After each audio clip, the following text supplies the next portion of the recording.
lecture on project management.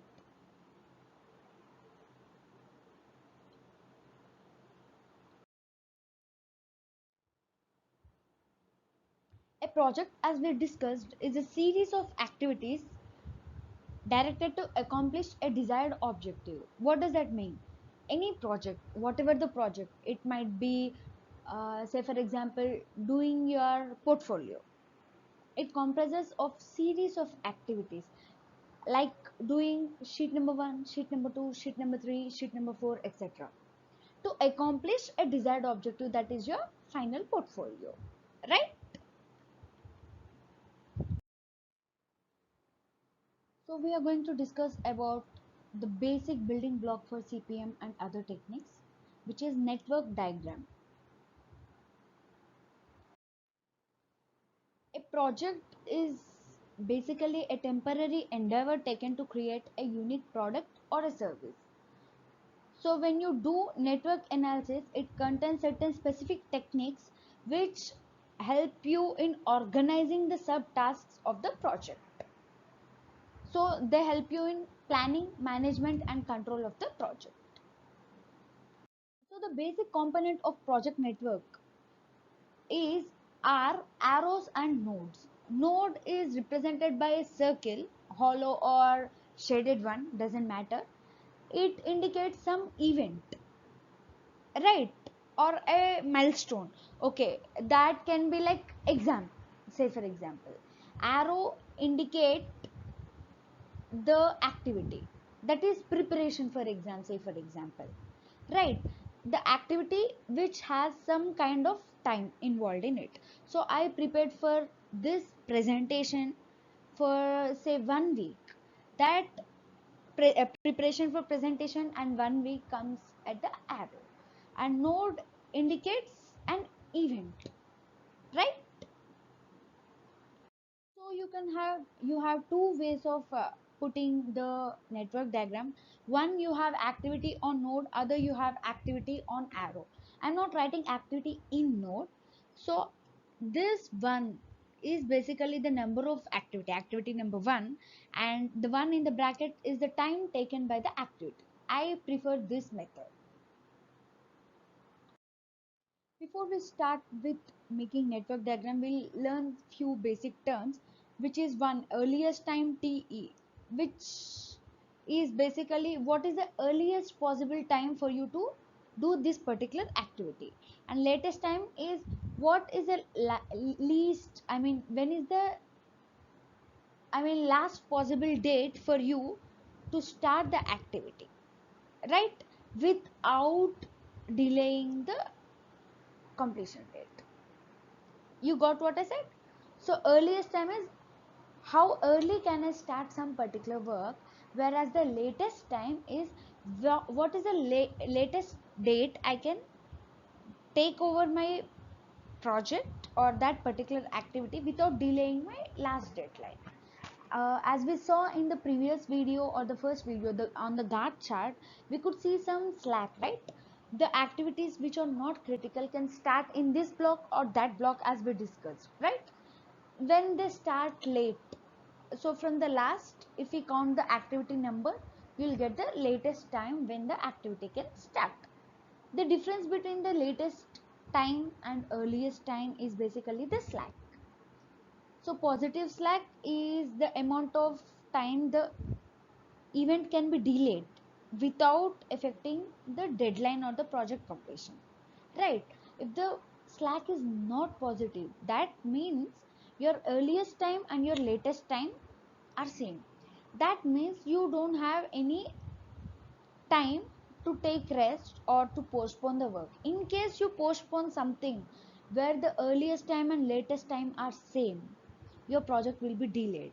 That means for every critical activity, your earliest time and latest time are same, right? You got critical activity is the activity with zero slack, that is TE and TL are same. If it is positive slack, your TE and TL will have the difference, that is subtraction. Basically, what is network diagram? A network diagram is made up of small subtasks, and it is a flow chart how the task can flow from start to the finish, right? They are used to show which task is depending on what and which task can start simultaneously. Before going to network diagram or any project management technique like GART, CPM, PERT or anything, you need to know what is work breakdown structure. So you have one task and you have sub tasks. So before you start with it, you are going to do your work breakdown structure, that is WBS. So here is how you do work breakdown structure. First, you list all the activities which need to be completed. So if I need to make my portfolio, I need to make my sheet 1, sheet 2, sheet 3, sheet 4. Those are the list of activities. And then you will sequence the activities. Okay, first my sheet 1 will come. Second, that is my title sheet. Second, after that my plan will come. Third, after plan, probably my furniture layout will come. After furniture layout, my lighting will come, and then I'll have elevations, right? Until and unless I finish my plan, I cannot go to furniture layout, right? But even before I finish my furniture sorry lighting, I can go with my elevations, right? Based on that, you will be sequencing. Before this cannot be done, before that cannot be done, right? And then you will give the duration. Duration is one critical thing. Like, you should approximately know what duration is. If you don't know duration, you will follow PERT. If you know exact duration, you will follow CPM. For either of this, right now we are taking one time, which is the most likely time which I'm expecting this project to be completed, because I did my floor plan from 3 semesters, and on I know this floor plan will take 3 hours for me to complete, right? Based on that, I'll give duration for each and every project. Then I'll order my activities. So until and unless I finish 1 and 2, I cannot start 3. Until and I Unless I finish 3, I cannot start 4. Until and unless I finish 2, I cannot start 5, right? In similar way. So after that, what will you do? You are going to establish which tasks are going to be completed first and which tasks will come next. So here we'll take an example. So I have given, these are the activities which I have to do. I've given few activity numbers and the time that will take. So this question we are going to follow in all the presentations or all the techniques I'm going to take. We did the same for GART chart also, if you remember, right?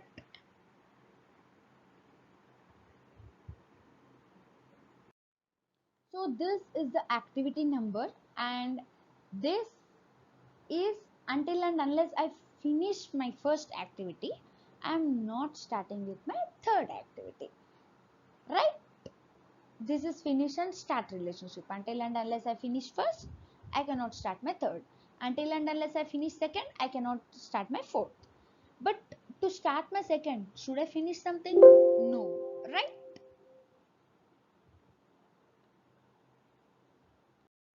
So after that is done, we'll start with drawing our network diagram. So how do you start with network diagram?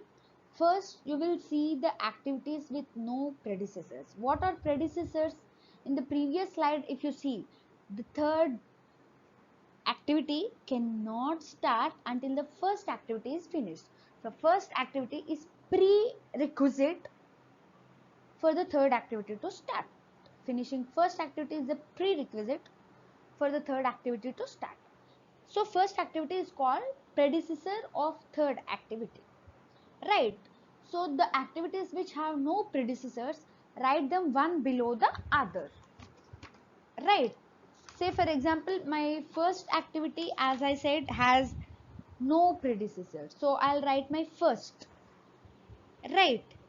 Then the second activity also has no predecessor, I'll write the second,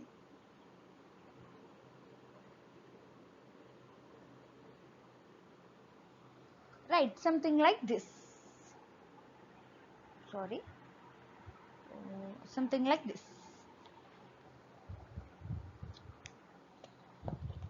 Next, you have to find all activities which are in step 1 as predecessor. That means which in step 1 I wrote 1 and 2, right?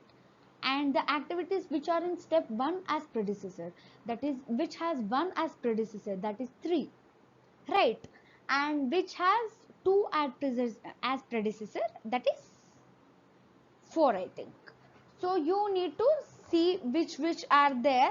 You will draw the arrow, you will put another dot, and you will write your activity 3 and 4 maybe, right?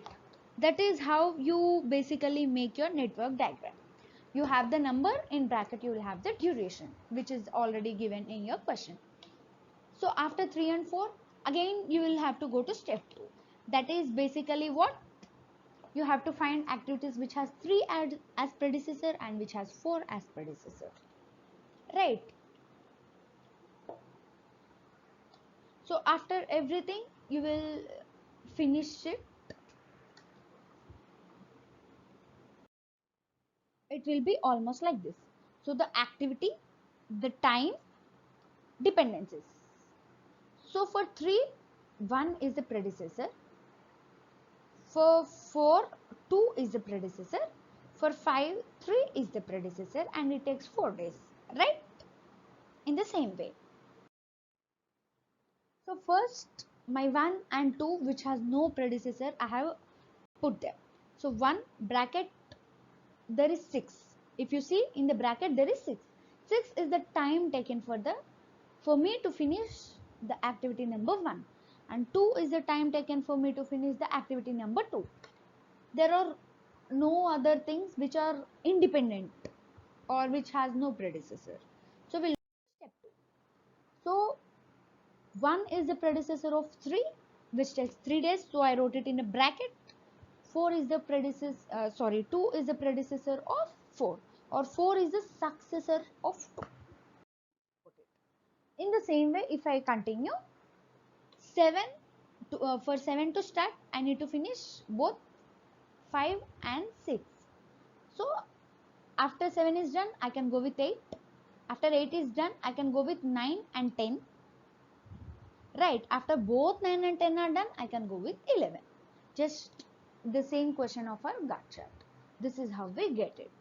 This is nothing but a network diagram. What are the advantages of network diagram? They help you to shorten the length of the project. So if you we discuss this when we are doing our GAT also, the advantage of doing 2 projects simultaneously is it reduces the total length of the project. So if you are not putting 2 things one and the other all simultaneously, and if you see, the project length will go more than the project length which we get right now. They are easy to understand. You know which task to go and how much time it takes. This task should have to be completed before you start something else, right? That means it clearly is highlighting the sequence until and so the sequence is 1 and then I can go to 3 and something like that, right? It is showing me the parallel activities, which activities I can do simultaneously, like say for example 1 and 2, 3 and 4, which can be done simultaneously. It demonstrates the link between each task. So what is the link between this task and this task? You are able to know, right? It can highlight critical activities which we'll learn in CPM, and it can show where the float exists. If you do the calculation, okay, this is the time for this is the time for this, so what is the float, right? Float is nothing but slack, as we discussed, the subtraction which we have to do, right? Disadvantage of network diagram is when the project has hundreds of activities, the network diagram can become very complex, right? They can be very time consuming and costly, and some tasks sometimes may be missing, or there might be too many nodes which confuses you. So most of the project management softwares use GART.